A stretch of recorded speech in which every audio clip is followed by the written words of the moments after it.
आपण देवाला एक ना अनेक प्रार्थना करत असतो. प्रार्थना म्हणजे नक्की काय? प्रार्थना म्हणजे फक्त शब्दांचा उच्चार नव्हे.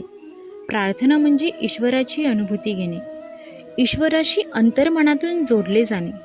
परंतु ईश्वराला अनुभवण्यासाठी सर्वप्रथम स्वतःशी एकरूप होणे आवश्यक आहे.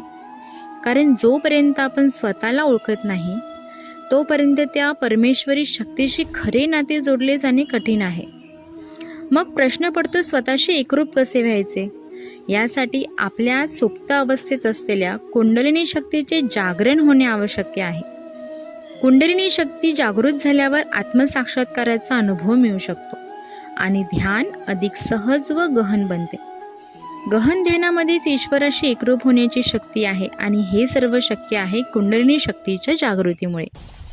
कुंडलिनी शक्ती म्हणजे काय, तिचे जागरण कसे होते आणि कुंडलिनी शक्तीच्या जागरणामुळे सकारात्मक बदल कसे घडून येतात, हे सर्व जाणून घेण्यासाठी चॅनलला फॉलो करा. नवीन माहितीसाठी बेल आयकॉनवर क्लिक करा. धन्यवाद.